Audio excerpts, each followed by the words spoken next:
Hello and a very good evening. You're watching the news tonight on Rajya Sabha Television with me, Frank Pereira. Here are the headlines. President Pranab Mukherjee addresses nation on the eve of India's 68th Republic Day, strongly backs demonetisation, cautions against frequent disruptions in Parliament and state assemblies.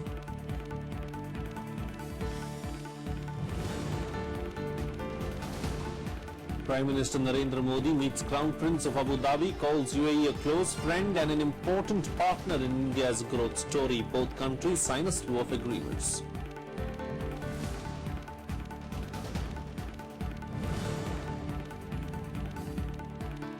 President Pranab Mukherjee and Prime Minister Narendra Modi greet Indians on the National Voters' Day, call elections a celebration of democracy, urge youth to register as voters and exercise their franchise.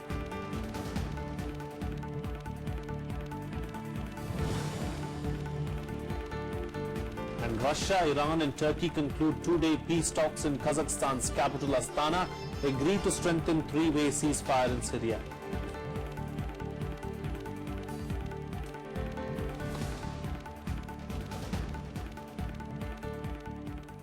Well, President Pranab Mukherjee addressed the nation on the eve of the 68th Republic Day. He spoke on a range of issues including demonetisation, women's safety and government policies. President Mukherjee said that although demonetisation brought temporary slowdown in the economy, more cashless transactions will improve transparency in the system. The President asserted that the country's strength lies in its pluralism and diversity and that India has traditionally celebrated the argumentative Indian, not the intolerant Indian. President Mukherjee also stressed on the need to work harder for the safety and security of women and children. Demonetization, while immobilizing black money and fighting corruption, may have led to temporary slowdown of economic activity. As more and more transactions become cashless, it will improve the transparency of the economy. Demonetization, while immobilizing black money and fighting corruption, may have led to temporary slowdown of economic activity. As more and more transactions become cashless, it will improve the transparency of the economy. The Digital India program is creating a knowledge economy through universal provision of digital infrastructures and platforms for cashless economic transactions. Our tradition has always celebrated the argumentative Indian, not the intolerant Indian. Multiple views, thoughts and philosophies have competed with each other peacefully for centuries in our country. A wise and discerning mind is necessary for democracy to flourish. More than the unison of ideas, a healthy democracy calls for conformity to the values of tolerance, patience and respect for others. Our legislatures lose sessions to disruptions when they should be debating and legislating on issues of importance. Collective efforts must be made to bring the focus back to debate, discussion and decision making. We have to work harder to provide safety and security to our women and children. Women must be able to lead their lives with honor and dignity. Children must be able to enjoy their childhood to the fullest. Well, moving on now, India and the UAE inked agreements in various fields, including one on allowing the Gulf nation to fill the country's strategic storage facility in South India. Calling the energy partnership an important bridge in the bilateral linkages, Prime Minister Narendra Modi said it contributes to India's energy security. Both nations also decided to elevate the bilateral relationship to a comprehensive strategic partnership. India and the UAE signed a slew of agreements signifying the progress in bilateral relations. Highlighting strategic importance of the UAE, Prime Minister Narendra Modi called the nation an important partner in India's growth story and a close friend. Security and defense cooperation have added growing new dimensions to our relationship. We have agreed to expand our useful cooperation in the field of defense to new areas, including in the maritime domain. The agreements are in a diverse field ranging from defense, maritime transport to cyberspace and social spheres. Chief among these are the comprehensive strategic partnership between India and the UAE. MOUs between the Defence Ministries, cooperation in combating human trafficking, partnerships in the field of small and medium enterprises, agriculture, oil storage and management among others. Our convergence can help stabilize the region, and our economic partnership can be a source of regional and global prosperity. We exchange views on developments in West Asia and the Gulf, where both countries have a shared interest in peace and stability. In his speech, the Prime Minister highlighted the shared cultural history of the two countries. Scores of Indian citizens also live in the UAE.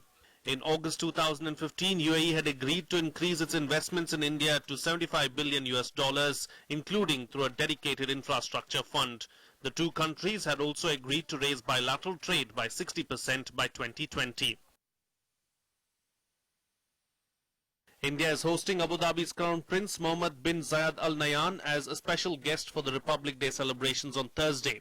Media reports said a unit of the UAE Armed Forces, including Army, Navy, Air Force and the Presidential Guard, will also be marching with their Indian counterparts on the 26th of January parade.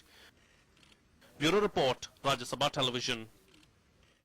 Well, Prime Minister Narendra Modi greeted people on National Voters' Day. Calling elections a celebration of democracy, the Prime Minister urged every eligible voter to exercise their franchise. He also called upon the youth to register as voters when they turn 18. In a series of tweets, Prime Minister Modi greeted the Election Commission and saluted their important role in India's democracy. Meanwhile, President Pranab Mukherjee also spoke about the significance of National Electoral Day. He called the Election Commission India's first instrument of governance. He also congratulated the Election Commissioners of India for their contribution in strengthening the country's most important democratic process. This is the first instrument of governance. After 190 years of the colonial rule, because all the laws were enacted under the authority of the British government, people of India had hardly any say. Therefore, I do feel it is significant that on 25th January we celebrate the Voters' Day. Let's get you a roundup of the other national news and nationwide. The Supreme Court will hear the petition of the Animal Welfare Board of India and other animal rights organizations challenging the new Tamil Nadu law on the bull taming sport Jallikattu on January 30th. In their applications, the group said that the new law has overreached the earlier verdict of the apex court.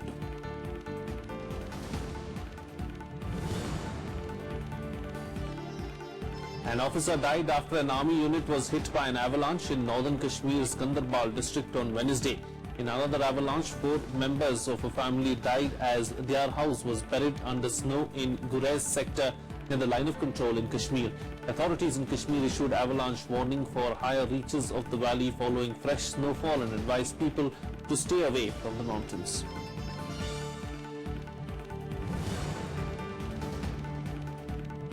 An inmate was killed and several others injured as prisoners clashed with each other during a jailbreak attempt in Goa on Wednesday.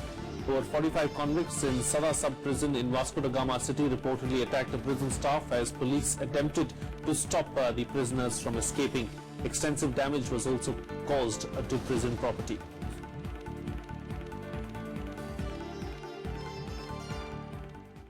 Let's now get you the latest from the poll-bound states.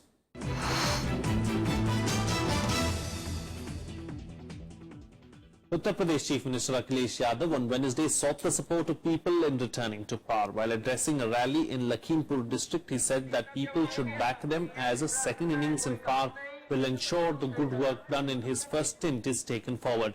The Samajwadi Party leader warned the people against the BJP and the hopes it generates. He also asked the people to go through the party manifesto and said if voted to power again, 1,000 rupees per family will be issued to 1 crore people. 55 lakh महिलाओं को दे रहे हैं Mayawati pension. आने वाले समय में सरकार बनेगी, एक भी गरीब महिला नहीं छूट पाएगी जिसको मायावती पेंशन से ना मिले। और साथ ही साथ ये फैसला लिया है कि जो पेंशन पाने वाले लोग हैं और उत्तर प्रदेश में 1 करोड़ लोगों को 1,000 की पेंशन देने का काम समाजवादी पार्टी करेगी। सरकार बनने के बाद करेगी। The Congress has named Priyanka Gandhi Vadra in its list of 40 star campaigners for the UP Assembly elections.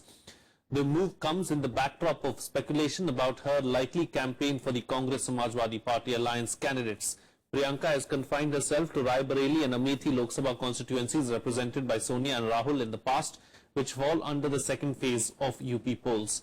Other Congress campaigners include Congress President Sonia Gandhi, Party Vice President Rahul Gandhi, former Prime Minister Manmohan Singh, Party General Secretary Ghulam Nabi Azad, UP Congress Committee President Raj Babbar, and former Delhi Chief Minister Sheila Dikshit. Former Lok Sabha Speaker Meera Kumar, former Union Home Minister Sushil Kumar Shinde, Party General Secretaries Janardhan Dwivedi, Ahmed Patel, Kamal Nath, and Mukul Wasnik are also on the list. The first phase of the 7-phase UP Assembly elections will begin on the 11th of February and end on the 8th of March, with counting on the 11th of March.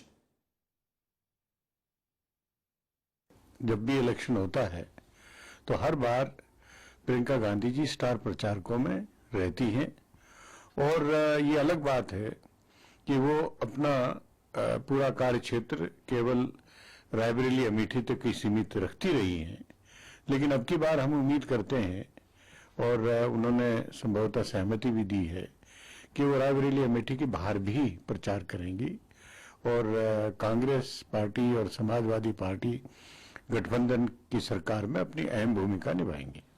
Congress की नया डूबते दिख रही है, इसलिए उन्होंने ये विषय कोई नई विषय नहीं है।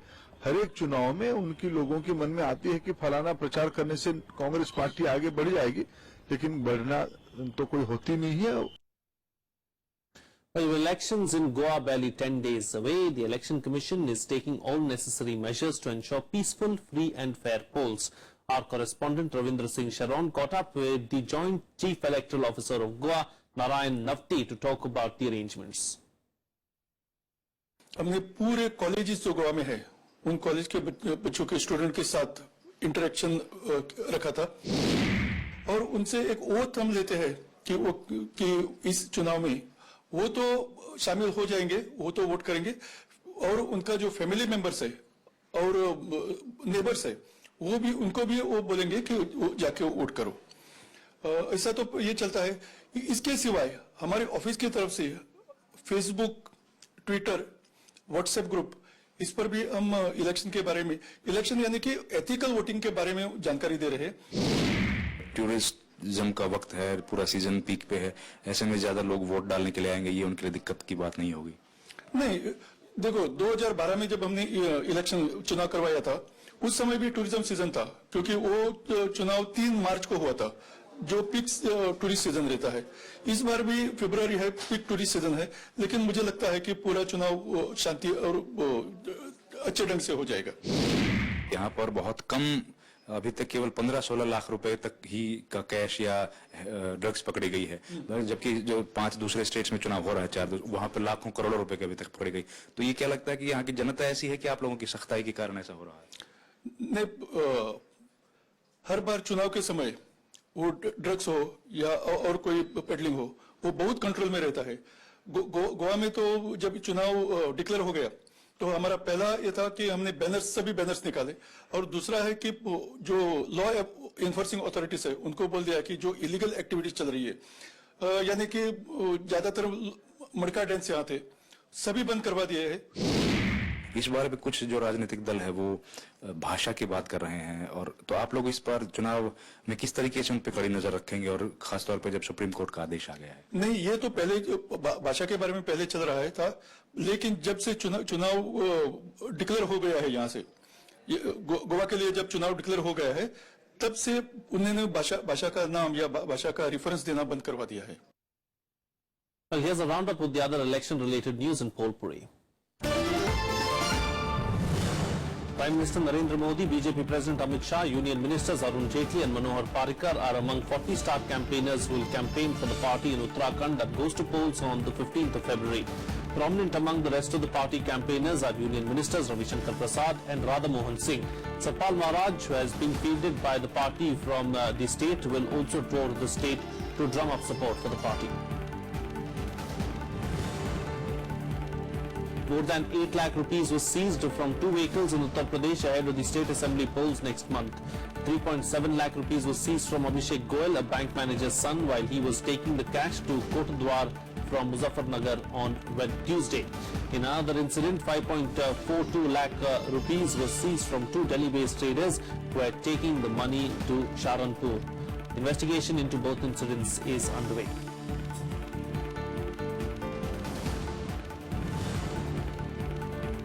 Congress Vice President Rahul Gandhi will be in pole-bound Punjab on a 3-day visit to campaign for party candidates in some key constituencies starting Friday. Highlights of his visit will be joint public rallies with Amrinder and Sidhu in Majita, Jalalabad and also Lambi. Congress plans to go on a mega offensive against the Badals and State Minister Bikram Singh Majithia on their home turfs. Other senior Congress leaders are already in Punjab to support the party's campaign in the state.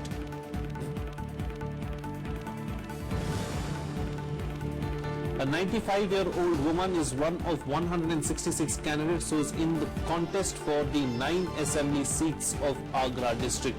Agra goes to the polls on February 11th. The candidate Jal Devi filed her papers from Kairagad assembly seat, while her son Ramnath also filed his nomination as an independent on Tuesday.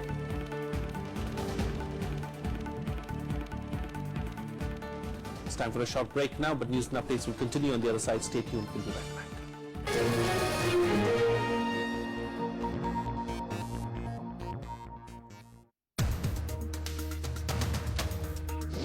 In the Lutyens bungalow zone of Delhi, there is a perception that you are not a favorite of the central leadership. Why?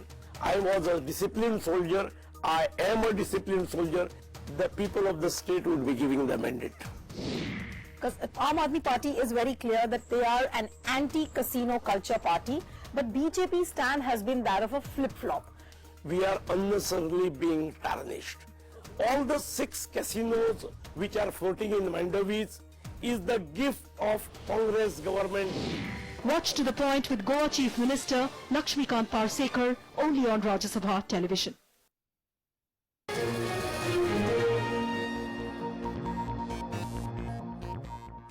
Welcome back. You're watching Rajya Sabha television. Russia, Iran and Turkey agreed to strengthen a 3-way ceasefire in Syria at the end of the 2-day talks in Kazakhstan's capital Astana on Tuesday. The meeting was organized by Russia and Turkey. It was attended by the Syrian government and the armed opposition. A nationwide ceasefire has largely held in the country despite pockets of violence. The meeting also worked at paving the way towards United Nations-led political negotiations in Geneva on February 8th. The 3 nations agreed on a trilateral monitoring mechanism to ensure full compliance with the truce, which has been in place since December 30th last year. However, Syria's opposition delegation said they are not party to the agreement and have many reservations. This was the first time the Syrian government and the armed opposition came together at the negotiating table since the start of the conflict nearly 6 years ago. Expressed their conviction that there is no military solution to the Syrian conflict and that it can only be solved through a political process based on the implementation of the UN Security Council Resolution 2254 in its entirety. So the issue here is not about who is happy and who is not happy. The issue here is that finally we have a consensual paper called final communique or final declaration agreed upon by everybody. This is the result. This is what we should care about. US President Donald Trump has invited Prime Minister Narendra Modi to visit the United States later this year. The two leaders spoke on the phone last night at 11:30 p.m. Indian time and discussed issues such as trade, defense and terrorism. Besides this, they also discussed security in the region of South and Central Asia. Trump's telephone call comes 4 days after the Republican president took oath as the 45th president of the US, with Prime Minister Modi being the fifth leader he spoke to after assuming office. The White House said that during the call, President Trump emphasized that the US considers India a true friend and partner in addressing challenges around the world. It added that President Trump and Prime Minister Modi resolved that the US and India stand shoulder to shoulder in the global fight against terrorism. Prime Minister Modi later said that he invited President Trump to visit India. He also said they agreed to work closely in the future to strengthen ties. However, Trump's Buy American, Hire American policy and plans to clamp down on H-1B visas has caused some unease in the Indian IT industry. Well, here's a roundup of the other international news in Global Buzz. MPs are stepping up calls for the government to publish its plan for Brexit in a formal policy document. Many Conservatives have joined Labour in asking for a white paper on negotiating objectives, arguing it will allow for a fuller debate. The move comes after the Supreme Court ruled with an 8-3 vote that MPs must approve a decision as significant as leaving the EU.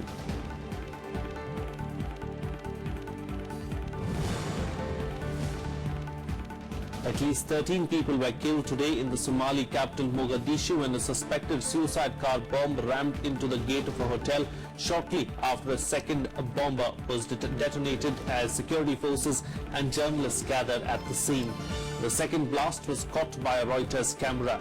A number of journalists were injured by the bomb blast. According to Andalus radio station, Al-Shabaab claimed responsibility for the attack.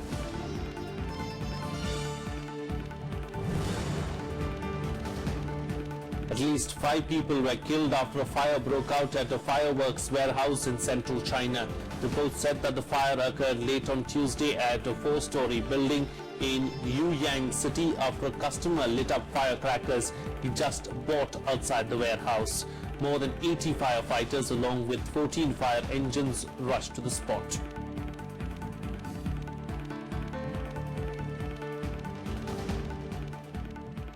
Usain Bolt has lost one of his 9 Olympic gold medals after Jamaican teammate Nesta Carter was found guilty of doping at the 2008 Beijing Olympics. Carter was found to have taken the prohibited substance methyl hexanem. The Jamaican team must return their medals. Trinidad and Tobago will be promoted to gold. Japan will move up to silver and 4th place Brazil will be awarded the bronze medal. These standings are subject to any further results from the IOC anti-doping retesting program.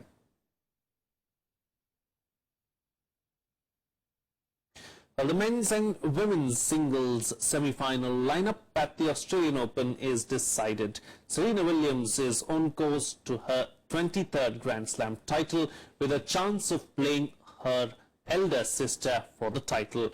On the men's side, Roger Federer will have a tough fight in compatriot Stanislas Wawrinka, while Rafael Nadal will play Grigor Dimitrov. Serena Williams remained on course for her 23rd Grand Slam title, quelling the challenge of Britain Johanna Konta 6-2, 6-3 to reach the semi-finals of the Australian Open. This is the 8th time she has reached the semi-final at Melbourne. The 35-year-old American served up 10 aces and thumped 25 winners over 75 minutes on the Rod Laver Arena.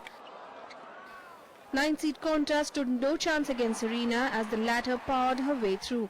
Konta only managed a single break in the second set. Williams also was not at her accurate best and did get furious about it, but she channeled the anger to overcome 25-year-old Konta and reach her 34th Grand Slam semi-final without having given up a set in 5 matches. If Williams wins her 7th Melbourne Park title on Saturday, it would assure her of a return to world number 1 to replace ousted champion Angelique Kerber. Williams will now face 34-year-old Lucic Baroni 18 years after their last meeting in 1998. The Croatian has had a fairy tale run so far, entering the semi-final with a 6-4, 3-6, 6-4 victory over 5th seed Karolina Pliskova. Lucic Baroni's only other Grand Slam semi-final was against Steffi Graf at Wimbledon in 1999.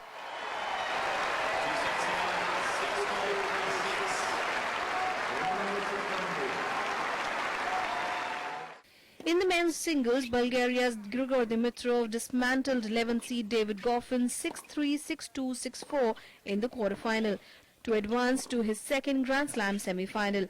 Goffin saved 2 match points, trailing 5-3 in the third set, but Dimitrov was able to serve out in the next game and clinch the win in 2 hours 12 minutes when he blasted a backhand winner down the line. The 25-year-old Bulgarian, whose previous Grand Slam semi-final was at Wimbledon in 2014, will meet Rafael Nadal in the last 4. Nadal won his quarter-final match in straight sets, beating third-seed Canadian Milos Raonic 6-4, 7-6, 6-4. The victory sends the 14-time Grand Slam champion to the semi-final at Melbourne Park for the 5th time, while Raonic fell a match short of matching his semi-final run 12 months ago. Bureau Report, Rajya Sabha TV. And finally, we'll leave you with beautiful images from across the country celebrating a beauty of our republic, with a very special mention from the UAE as they lit up the Burj Khalifa to honor India's 68th Republic Day.